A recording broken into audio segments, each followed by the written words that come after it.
Welcome, everyone, to another Ambitious Dads podcast. I am your host, Jeff Hittner. After more than 200 conversations with fathers, I realized we are not talking enough.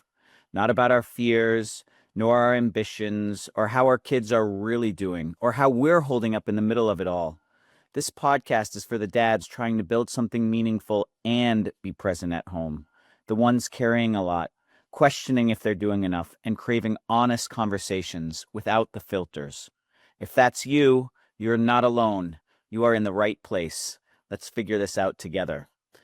And today we have a very special guest. We have Michael Grose, who is a former teacher, the author of 12 books for parents, including Why Firstborns Rule the World and Lastborns Want to Change It, The Spoon-Fed Generation, and Anxious Kids amongst these 12. He is one of Australia's leading parenting and educational writers and speakers, and of course is a father to now 3 adult children of his own.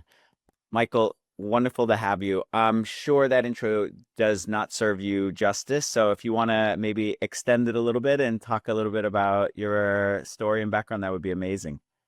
Thanks, Jeff. No, that sounded pretty good. Actually, that's covered it well, but we'll fill in some of the details and give people a chance to listen to and get used to my Australian accent. So, as you say, I'm a former primary teacher or elementary teacher.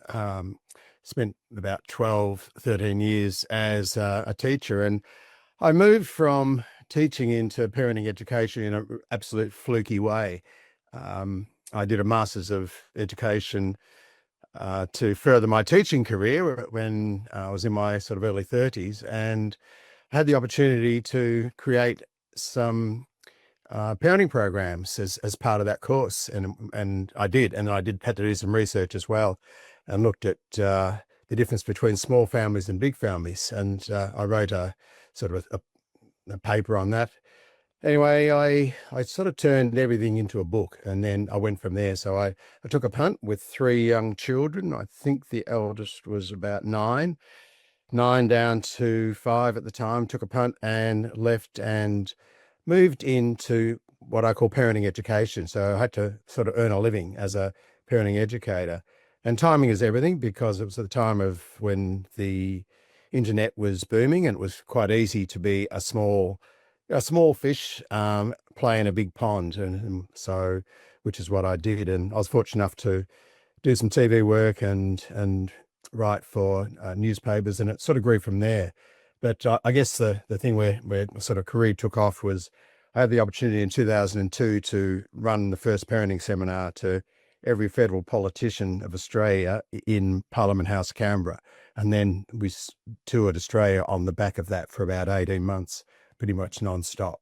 So my wife was home looking after the kids at the time, but it was a really good experience, and that sort of put us on the map as well. So as you say, I've had 12 books. I've tended to put out one every 2 years, and that's been a way of almost researching the topic and then creating a new topic. And anyone who's been in the sort of the creative field or who's been a speaker will know, I guess, what I'm talking about. You can't keep talking about the same thing forever, so you reinvent yourself. So largely it's been about staying on top of things and reinventing things. So very much I'm mindful of the fact that I'm an educator and I'm a teacher, a little bit like yourself. You're a coach, and I see sort of parenting education as something which we can all learn and get better at. And I guess I had one big advantage as a dad, more than many others. In fact, I had 2 advantages. The first advantage was that I'd spent 10 to 11 years surrounded by kids. So I had an opportunity to learn what's normal and what's not. So I didn't have to sort of test the waters too much there. My second advantage was that my wife who's also a teacher, but was the only daughter or the eldest daughter amongst 5 kids, one who passed away. So she did a lot of hands-on parenting. So by the time she came along, or our first one came along, she was very competent. In fact, Sue, my wife, still tells me the fact that when she was in hospital and they thought that our first one was her third. She was so confident with the nappy change and the bed, all that sort of stuff.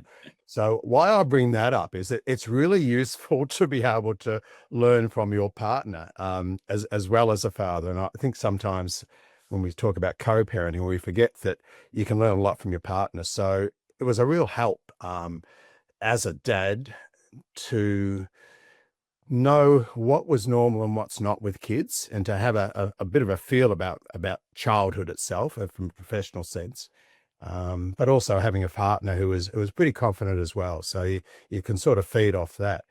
And of course, as any parent knows, it's we all know what our neighbours need, but when it's your own kids, it's a completely different ball game. So you may know a lot, but as parenting your own kids, it's it's a different ball game altogether.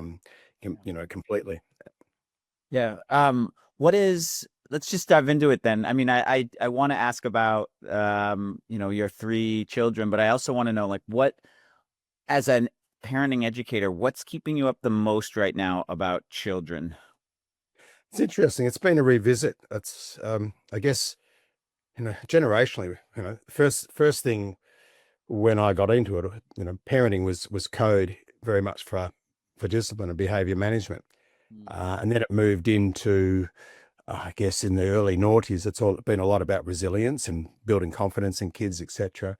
And now that it's the digital space, which is a huge one, and emotional regulation. So that's been a real issue for parents. It's a issue that I didn't actually have to face, quite obviously. But parents need to actually raise their kids to live in two worlds: an online world and an offline world. And in some ways, that's almost taken its way back to, we're revisiting the notion a little bit about behavior as well. So that's been something which I write a lot about and think a lot about now, but in relationship to digital, what I call the digital world, or screen time, or whatever you like to call it. The other thing which has changed completely over the last 6 or 7 years is the notion of kids' mental health, or well-being, or whatever you like to call that. And as you say, I wrote a book called Anxious Kids, which was the book to write in my country, and I think in your country at the time as well. We were just starting to learn and get a feel for what was happening with kids. This notion of being anxious. It didn't all of a sudden come out of nowhere. It's been around for a long time, but we didn't have the language for it. We didn't have the knowledge for it. And so that's also an issue as well. So in many ways, one of the things I like to talk about a lot is that I think it should be something that parents, mums and dads, do all the time, is what's your mental health habits? What are your well-being habits? What are you teaching your kids about that? How are you looking after yourself, and how are you helping your kids look after themselves? And it's almost got to be embedded into family life, I think. And most of the things, and I guess, when I think about what impact did I have as a dad, I've only got to look at my kids now and see the impact that I had on them, because it plays out. Because fathering is about the generation who's coming. It's about your kids now, but what you do, well or not so well, will often impact on the following generation. So I see my kids have their own struggles with their own kids, but I can also see some ways the things that they're doing right, or the things I'm really pleased about as well. So lots of things, but I guess, the background now is, I think it's more difficult background actually to raise kids. I'm glad I'm not raising my kids now. There's so much change as well, so much uncertainty as well. And of course, COVID was a game changer in many ways. And I think, if I was to write a book now, I'd almost sort of call it, raising post-COVID kids, because there's a lot of issues where we're experiencing in my country, and I'm sure in yours, which weren't around prior to COVID, which is still as a result, which people are working their way through. So I had for example, a grandson he was very much developmentally delayed, because he hardly had any other adults around him for 2 years. He didn't respond to other people for it took quite a while. Now he's fine. He's had to work his way through that. But it's quite interesting. You often see things very instantaneously with young children, because you can see the results. For older kids, sometimes it's harder to see and work it through. But yeah, so they're the sorts. Lots of things to talk about. Yeah. One of the things that struck me in what you just said was this idea of our own like mental wellness practices as parents and in our context as dads. That makes me Yeah. a little anxious, no pun intended, because as an executive coach, as a leadership expert, I don't see a lot of consistency around this sort of mental wellness, like in the generation of dads that want to figure out how to like build this into their kids, so they have to learn it first. So Mm. when you Yeah. talk about this need for, our own mental wellness, in that our mental wellness is kind of the mirror to our children, what do you see as missing? What do you see as necessary? Like, what are some of the best practices that you're talking about? Yeah. Okay. That's a good point. Again, well-being and mental health, I had to learn. And one of the reasons why I wrote Anxious Kids was because I was experiencing anxiety myself. So I understand the beast. And I'm fortunate now that I'm able to put some things into place because I do have time. So one of the biggest things, and I'll answer that question, I won't avoid it. But I just like to say, as a writer, one of the most difficult things is that when you're raising, as a dad, when you're raising your kids, you tend to be at your most busiest career-wise. So there is the two things which are butting up against each other there. So there's the perfect world, and there's the, where we'd love to be, and there's that let's try and get to there. So look, it is the fact that, I mean, one of the things that my wife and I always put into place was that we'd always have a night off for each other when we had kids. So I'd have my night, she'd have her night. Back in the old days, I've seen it in Fred Flintstone, you go bowling. That was the bowls night. So, but we made sure that we did that, and we still do that because what often happens is there's the notion of you're a person, you're a partner and a parent. So before you meet your partner, you're a person, you're having a great time. Suddenly you meet your partner, and it's your partner's first, your person maybe second, and then you have a kid, and it's all thrown upside down. You're a parent first, your partner second, and your person last. You put all those things behind. So you've got to give yourself permission to do that. So I think that's the first thing, is just, look after your own, and it doesn't have to be huge things. It's the notion of exercise. What's important to you? I think you need something in your life which juices you up. And for me, it was sport. So I made sure I played some sport once a week.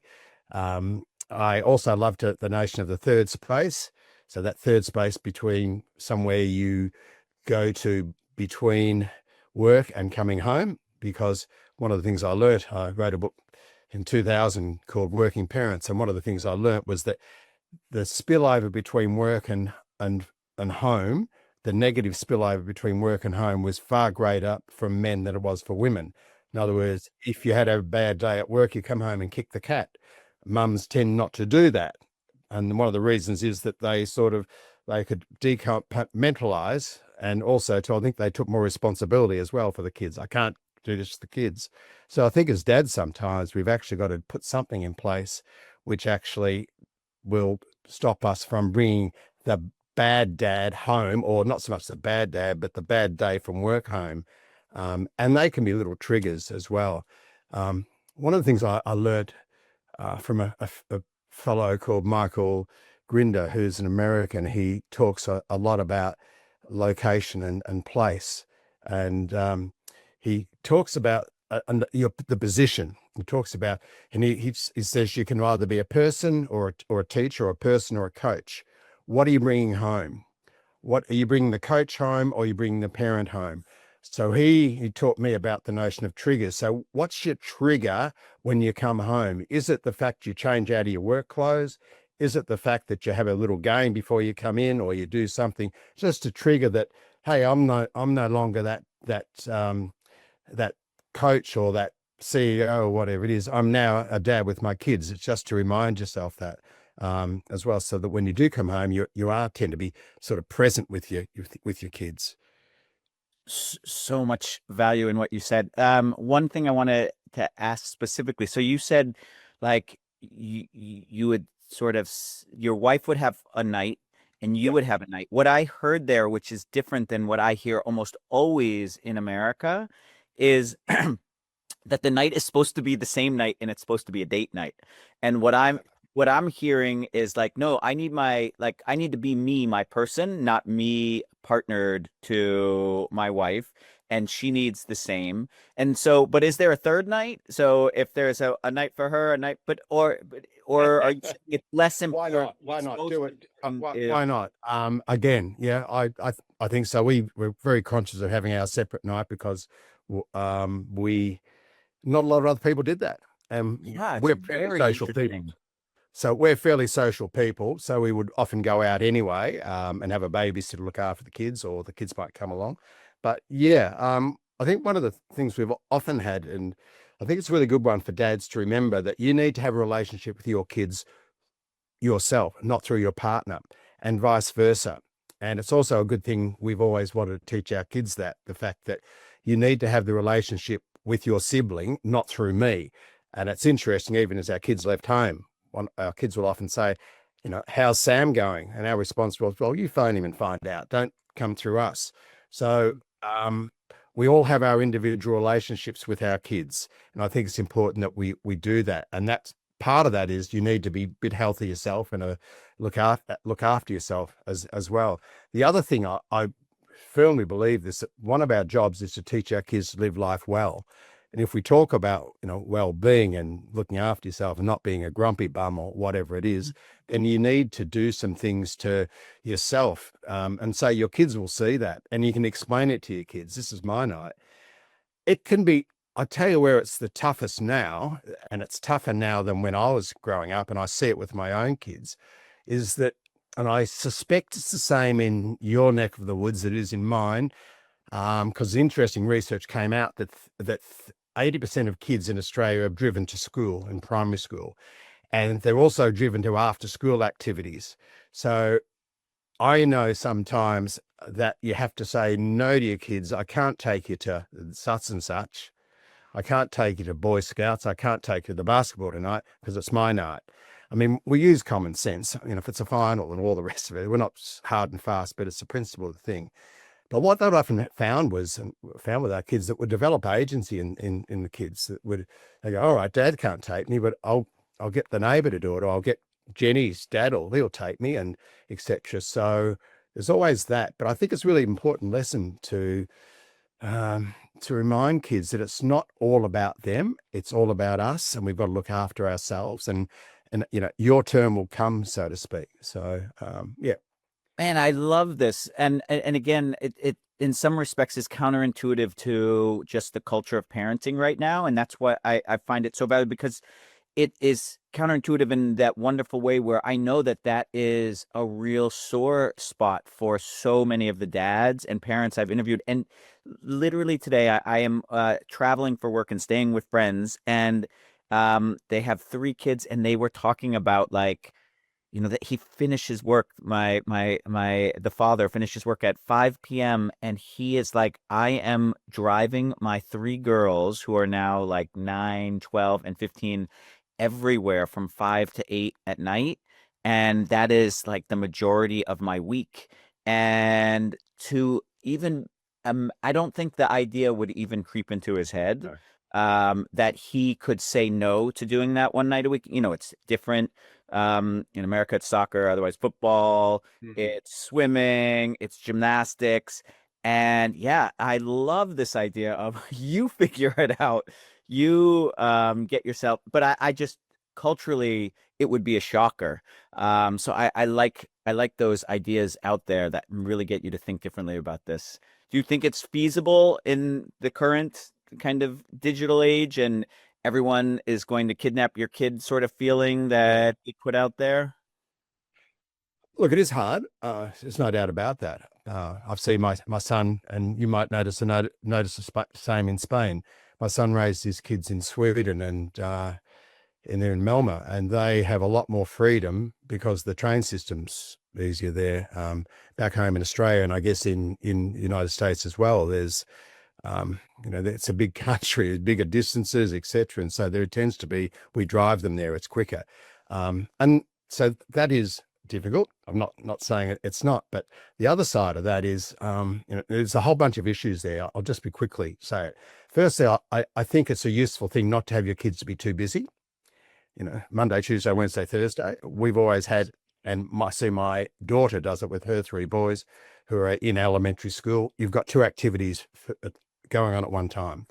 You've got soccer and basketball this season. Well, I want to do cricket. Well, what are you going to drop, sort of thing? And that's reasonable, I think. And the other reason why that's reasonable is that you need to have some time at home where the whole gang's at home. If you're all off everywhere, then how are you going to bond and how are you going to connect? It is a hard one as well, because we live in a culture now where everything's thrown at kids. There's so many opportunities. I'm a baby boomer, and I grew up in my country, and there's only 2 or 3 sports available. You play this or that. I see my kids, my grandkids around the corner. They've got so many opportunities. There's so much there, and we have junior versions of games where we attract make it easy for them to play. So it is really hard, but I think we've got to be a little bit smart and not be running around all the time, and put some boundaries around that just for their own sake, and even for their own kids' mental health. I mean, again, this will depend on each kid. I had a child who 10 activities a week wasn't enough. She'd just keep going as well. Some kids, need a little bit more than others. So you need to adapt these ideas according to your own situation. I think the other thing I find at the moment, again, part of the issue is if you got 4 or 5 kids, you're not running around after them.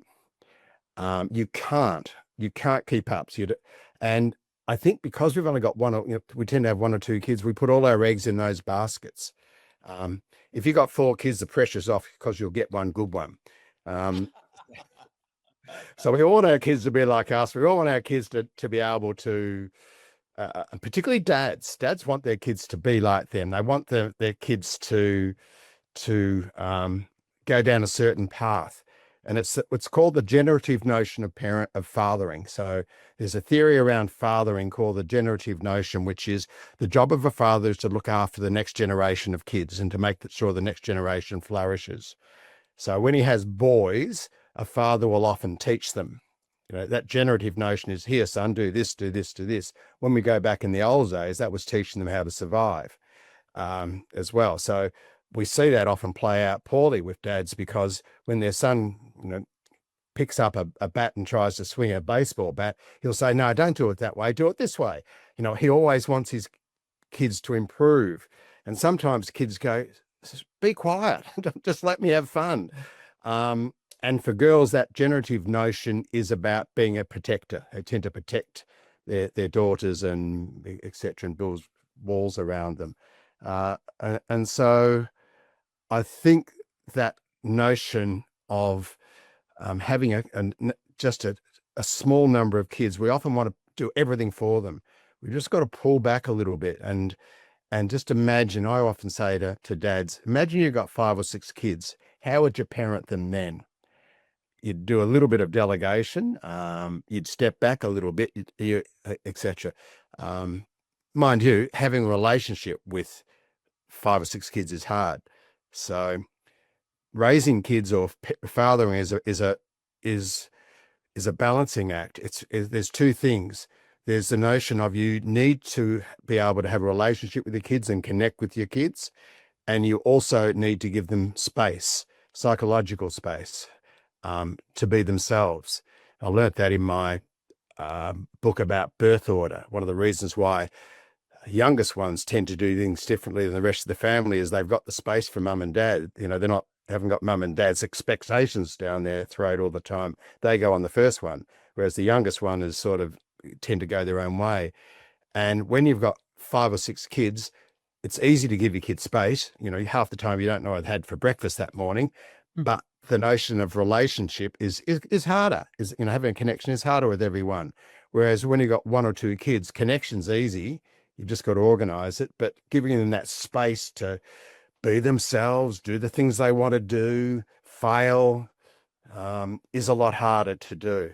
So, and it's a really tricky one. I've got no answer to that. I mean, it's a bit naff to say raise your kids as if you got 5. Well, you've only got 2, so you can't. But it's that mindset to take with it.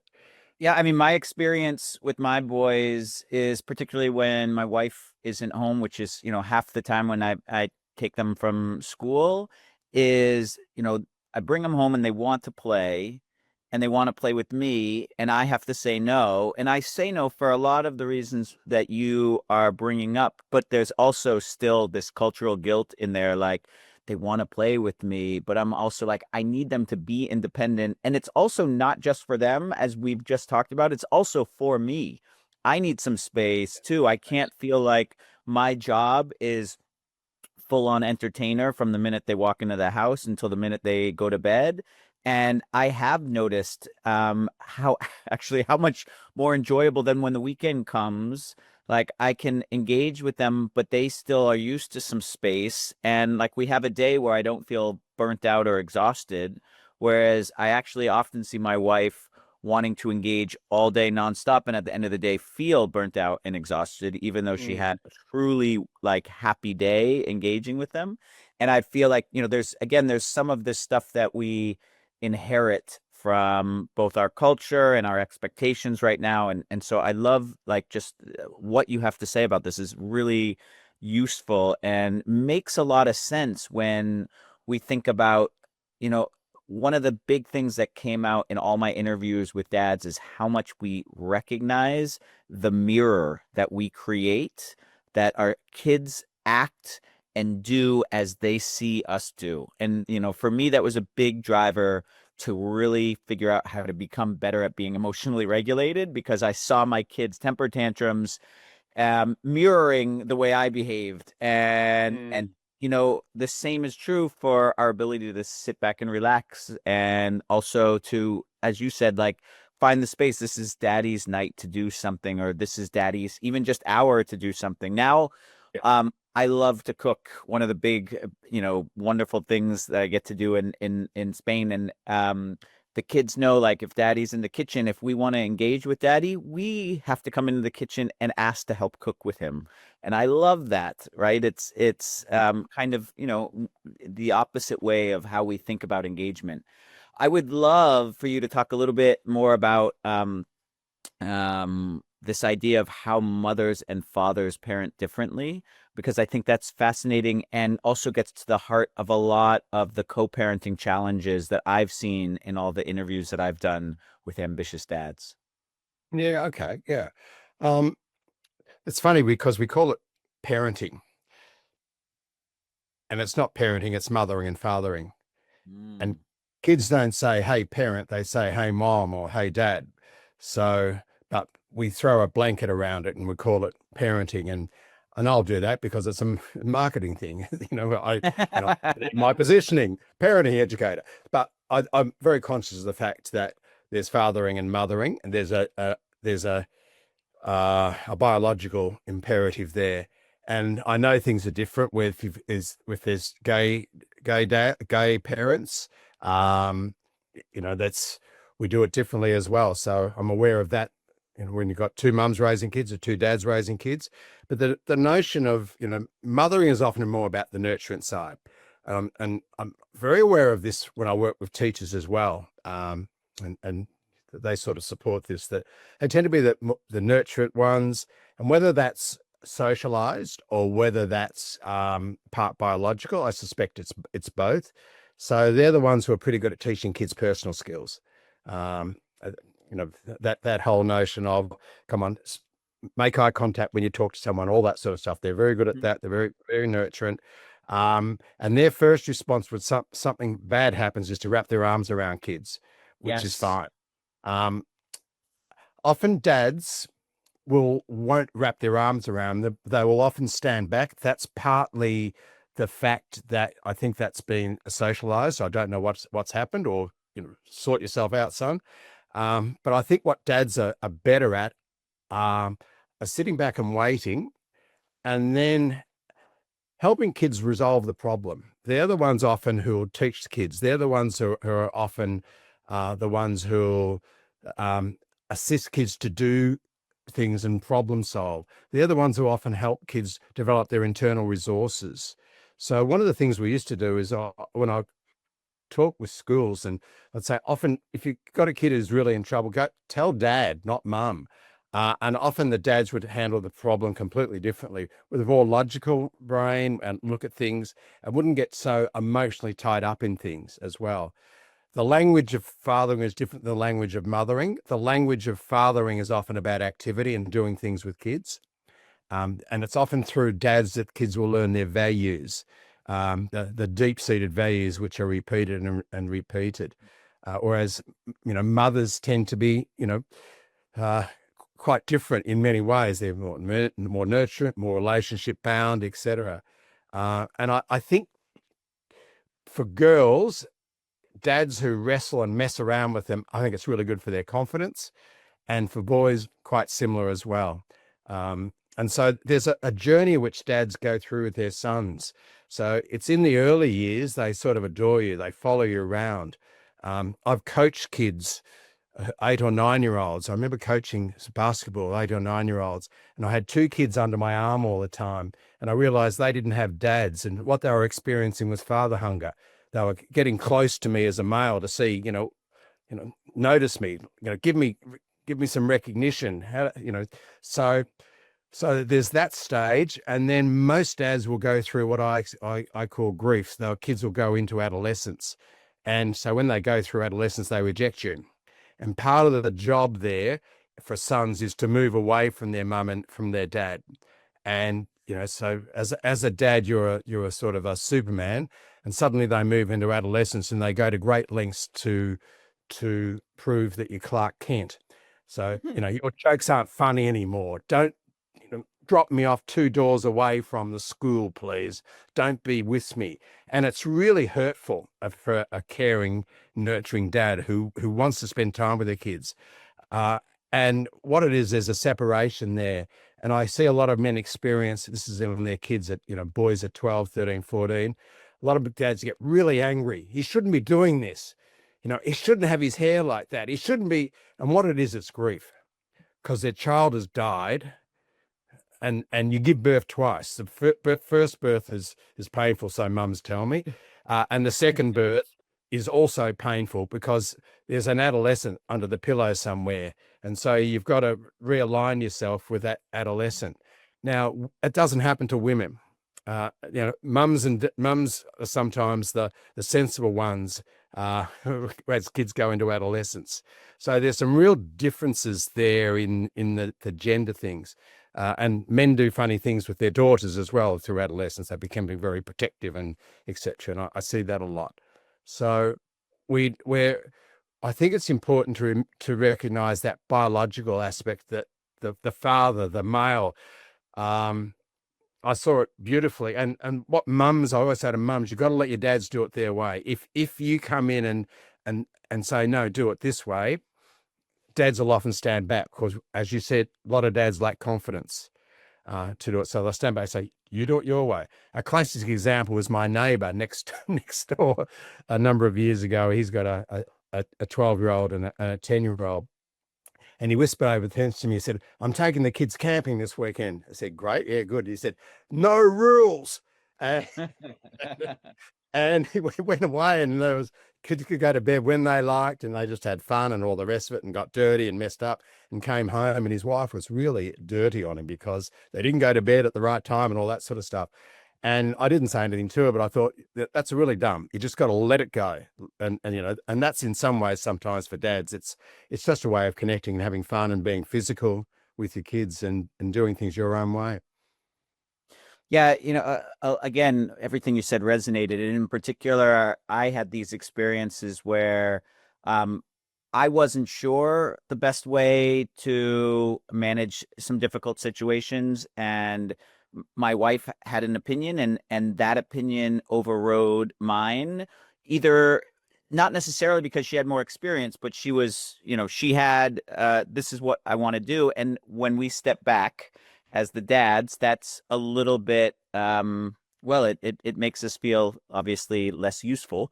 And it starts this cycle where it's like, okay, I'm not going to engage on something that you obviously want to drive. And what I hear you saying is, look, actually, that's not the best technique for a lot of reasons, not the least of which is because we tend to our children very differently as mothers and as fathers.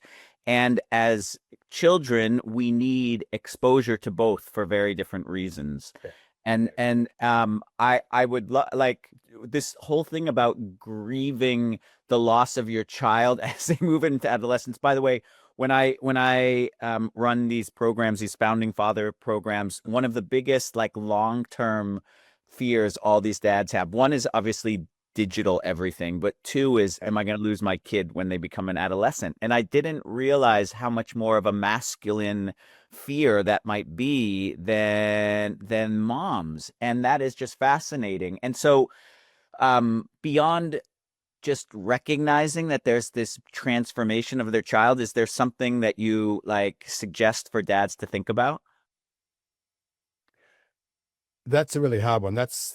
I struggled with that personally. So particularly with my son, that was really, really difficult. And I probably didn't have the tools. Now that it's happened, and interestingly, just last week, he's in Sweden now. We caught up, and he said, because he's got a 13-year-old, he just turned around to me over the Zoom call and he said, or WhatsApp call, he said, having a teenager is interesting, isn't it? And I said, yes, it is. So we had a bit of a chat about that. But yeah, look, I think you've got to bite your tongue. I think that's one of the things to if you can talk. I've always liked to talk to other blokes, other men whose kids are a similar age, and what's your child like, etc. You've got to realize they'll come back, and that's the thing I've learned. They will come back. They're going to go through a stage, and sometimes, and this is a stage often where, particularly boys, that where uncling happens, where they'll often listen to a mentor or listen to a coach or listen to a teacher, where giving the same message as you as a dad, but you go, yeah, I told you so, but no, but the coach said. So, the coach said I should study. Well, I've been saying that for a while.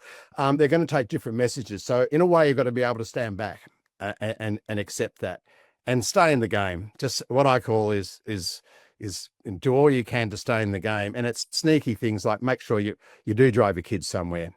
So you know what's happening. You keep interested in them. You keep talking about school.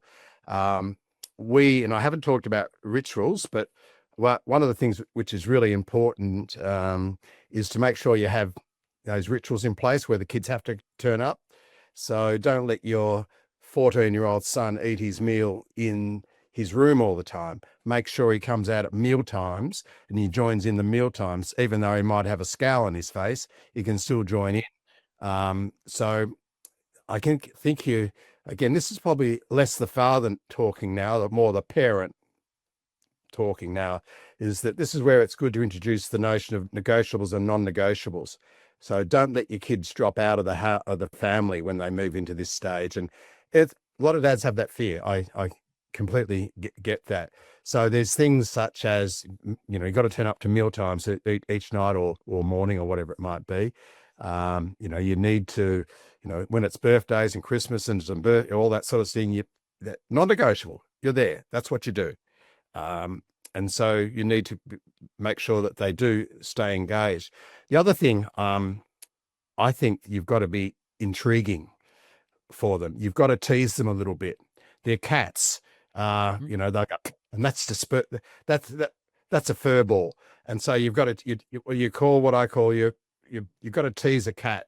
So sometimes you just do interesting things for them or do things which is a little bit left of field, or flick their ear or do something or other to stay in that game, if that makes sense. Yeah, no, it totally makes sense. But you've got to recognize you're not the big banana. And I think if you recognize you're not the big banana for a while, and be happy with that and making sure that your son is being, looked after, and your partner, if they're the ones who are looking after and other people are, be happy with that, but keep an eye on what's happening as well. When do they come back? You have to wait till they're in their Yeah, 20s. that's a good question. When do they come back? Well, I think it's when they leave school. when school gets serious, and in our experience, it was when school went serious. But even my son, he didn't come fully back. He At the age of 21, he went to Canada for 3 years, followed a girl over there and quit his course and did all the rest of it. So he sort of came back. He came back at 25. And there's an interesting phenomenon in our country as well. And I'm pretty sure it's in yours, is the fact that there seems to be that young men are now reaching adulthood around about 27, 28. They're actually turning around and go, I'll grow up now. And that often, and they start looking for a partner, etc. So there is, fathering tends to go further than it used to. It used to be get married at 21, off you go, son, and come around to my place and we'll talk about lawnmowers and how to mow the lawn and talk about superficial stuff. But fathering is changing now. I think you need to, and that's what I've sort of done, because in his 20s, my son would come to me and ask me for advice about stuff, all sorts of stuff. And that's when I realized I'm in the mentoring stage. So you've got to be around to, you sort of mentor. So you model in the earlier, but be around to mentor. And I guess one of the things then is to not be too judgmental and realize that your kids will, as much as your expectations, your kids may not be like you and be like what you are.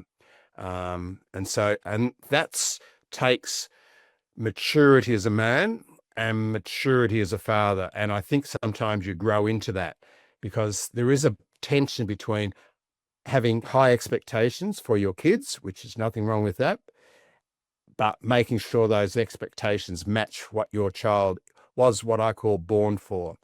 And I think we're all born for something. What are you made for? What comes natural? What are your strengths? And I think it's important we sort of follow that.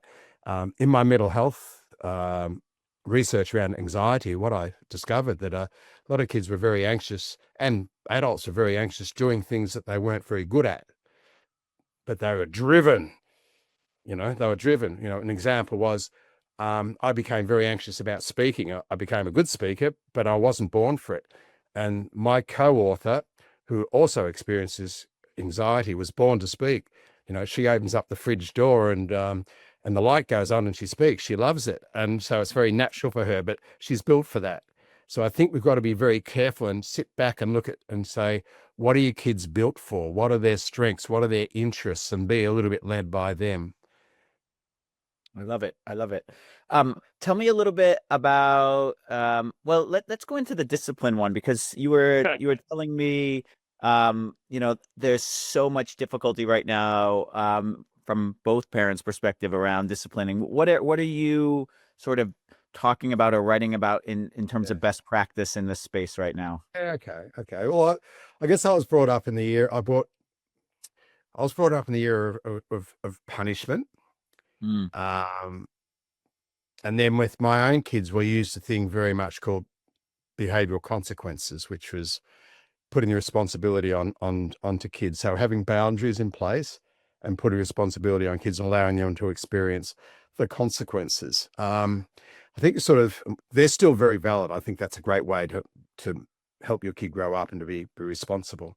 But I think discipline now is about, basically making your kids social and safe. So, when they're young, a lot of it's about keeping them safe, and adolescents as well. It's about keeping them safe, be home by 12 or be home by 7 or whatever it is. Don't touch this, don't do that. But there's also the other element is about socializing kids.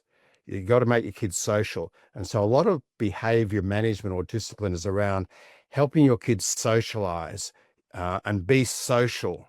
So it's not about them, it's about others. So it's reminding kids all the time how their behavior impacts on others. So a lot of good discipline is what I call now coaching. It's preemptive. It's that notion of giving kids, of making sure that the kids are aware it's a choice. So my son-in-law is a very good, what I call disciplinarian of boys. Now, he wouldn't call himself disciplinarian, and we don't feel comfortable with that, but I'll give him that term because I'm a bit old school there. But he'll often say to his boys, that was a really good choice. What you just did then, a great choice. So he's always about it's a good choice. So you'll catch them doing the right thing or not doing the right thing. He'll do it quietly. He'll take them aside. We'll be out with the family and one of them will do something. He'll take them aside and he'll just talk to him, not straight face to face, I notice, but often he'll just, because that can be threatening. So a lot of it's about how you do it. He'll talk into his ear and whisper into his ear, and you'll touch him as well. So that's that connection. So that's good management in many ways. So I love that notion of putting it as a choice, and also to, reinforcing, because kids love reinforcement. Reinforce when they do the right thing, but not once they start to do the right thing. You don't reinforce them for putting on their shoes if they can already do it. That's silly. And the second thing I like about his language when I watch him, he often says, "How are you going to fix this up? What are you going to do to your brother? He'll sometimes say, you need to fix this up." So often it's not what he does, but it's how he does it. So it's that notion of doing it quietly, but doing it quite assertively as well. And the third aspect to me around good discipline is the fact that he's very consistent. He's more consistent than me. He doesn't let the kids get away with too much as well. So that notion of consistency. Why I think we struggle with this sometimes is we want our kids to enjoy themselves and have fun and all the rest of it, but sometimes their enjoyment and fun impacts on someone else. So hey, that you can't do that, or etc. So and part of it is the fact that we as parents and dads want to be liked. Relationship is a high driver for modern fathers. Nothing wrong with it, because I guess if you had said to my dad, is it important to have a relationship? My dad brought me up in the 1950s and 60s. If I had said to him, is it important to have a relationship with Michael? He would have gone, oh yeah, it probably is, but he wouldn't have thought about it too much. And I think with this generation, I know that research tells us that one of the highest drivers for being a dad is, I want a good relationship with my child. And that's great. But sometimes wanting that good relationship means not wanting to upset them and not wanting them to be mad at you. So often it's the way you do it. It's the way you set your boundaries as well. Just doing it. I always say, do it like a neutral cop, not angry, not so. So often the way you're doing it. And I used to joke, and it's a joke, but I sometimes say to people, "Have you upset your kids today?" And they go, "No." "Well, you're not doing your job." So that's being a bit lighthearted and being a bit naff there. But we've got to be careful that we don't want the notion of upsetting our kids stops us from teaching them to be good people. And often it's the way you go about it, and it's the way you go back afterwards and go, we're still mates, aren't we? Or whatever it is, how you make it up as well. So I guess a lot of the discipline or behavior management is the old-fashioned set boundaries with them, be consistent, follow up. Just-in-time instructions are really good, particularly with a lot of neurodivergent kids right now. Just before you go out to grandma's, before you go, reminding them, take all your pleases and thank yous to grandma. She hates it when you're rude and whatever it is, and just all that sort of stuff. Yeah, it's hard work. I know if you've got a neurodivergent kid or a child who's very active as well, you need to work harder at it than others. So yeah. No, this is great advice. And it totally reminds me of, just this week, it was a holiday and, we took the kids out for pizza, and then we're like, okay, we're going to go get ice cream. And on our way to ice cream, they passed the store where they want this little trinket, like this useless bracelet. And the bracelet literally costs less than the ice cream. And so my youngest, I'm trying to get them to leave the store. And my youngest is like, please, can I have both? I'm like, you can't have both. We're having ice cream. And if you don't leave now, we won't have ice cream. And he says, fine, I don't want ice cream. Give me this bracelet instead. It costs less. Like, you're smart enough to know that it costs less. And in my head, I was like, that is totally logical. But as you were saying, like, the boundary is the boundary. And it wasn't about like it costing less or more. It was like, we don't buy crap. Or we don't buy crap every time you pass a store and suddenly have an urge for something. And so, like, I knew I had to say no. I knew it was going to cause like a little mini issue, but I felt like this boundary was going to be better over the, even the medium term. But I feel it, as you were saying, I feel like I'm having a great day with my kids. This is an easy thing to say yes to, but I feel this like part guilt, part like I want to be liked. But I've also seen over the last 2 years, as I've gotten really good at boundaries, I've seen how it's deepened my relationship with my boys like Mm. tremendous. It doesn't stop them from asking. I'm waiting for the day when it stops them from asking, but that has not occurred. But what has occurred is this calmness when we engage that just didn't exist when I was loosey goosey with my boundaries. So it's just really nice to hear that reinforcement from you as well, and that we're all sort of dealing with that challenge of like wanting to be liked in that sense, but knowing it's not the best. Yeah, I mean, one of the things that was good with the boys, one of the things about boys, so when we talk about behavior and misbehavior, one of the when I talk about it, I often talk about mistakes. Your child made a mistake. So again, our language can shift a little bit. Really, in the old days you call it misbehavior, but he's made a mistake. So look at it from that way. But one of the things about boys is the fact that they have two questions. And every time I've taught boys, you might have worked out boys as one of my areas of expertise, particularly working with them. They tend to have two questions. What are the rules and who's in charge? Mm. Right, you are. We're playing a game. Yeah, you bounce it 4 times, spin around, da-da. They're the rules. Great, because you watch them play a game and they'll make up some rules around it. They always do. They make up rules and they go, right, because that makes them feel secure. They know exactly what the go is. And they want to know, who's in charge. You got to adhere to them. And if it's, it can be the eldest boy who does that or whatever it is. So they like those, but they'll also push against them, which is fine. You've got to have something to push against. So I saw my neighbor years ago. It was hilarious. A little kid. He was only allowed to ride his bike four blocks down and 4 blocks, and only he rode it just outside my place. But every time he did, he drove a little bit past and went back. So he went over the boundary by about 5 meters, but he always went back. So if there's no boundary, he would have gone right down. And that's the same with adolescents. You need to be home at a certain time, or you need to do this. They might push it, but when they're there, it's important for them to be there. So we can be a bit wussy about that, but I think we need to be, fairly aware. I always think that families work well when someone's in charge, and it's a good idea if it's a parent. And you don't have to do the same managerial ways of dealing with kids as perhaps your parents did. But if no one's sort of calling the shots, as I call it, there's a vacuum and a kid will fill it. This is wonderful. Thank you. So let me ask one final question. Knowing you've written on so many topics, knowing maybe where dads are right now in our evolution into modern fatherhood, which like theme or topic or book specifically that you've written makes the most sense for them to read right now? Gee. Well, if I was going to push them anywhere, I'd come to my Substack. Yeah.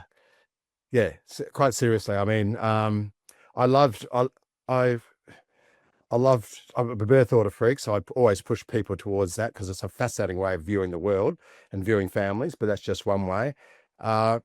Probably the best way would be, it's Parenting Toolbox. It's Michael Grose Parenting Toolbox. I write on that once a week, a lot on just what we've talked about as well. So it's pretty fresh. So that's probably the best way for people to keep up with my work. And just so it's Parenting Toolbox, Michael Grose Parenting Toolbox. And every Awesome. week On there's Substack. something else that comes out. Yeah. Awesome. Michael, thank you so much. It's been an absolute pleasure. I could interview you for another hour and maybe I'll have the opportunity to. I really appreciate it. There's just so much wisdom in what you've had to say, and just really appreciate your time. Thank you very much. That's a pleasure. Thanks, Jeff. It's been fun. Really enjoyed it.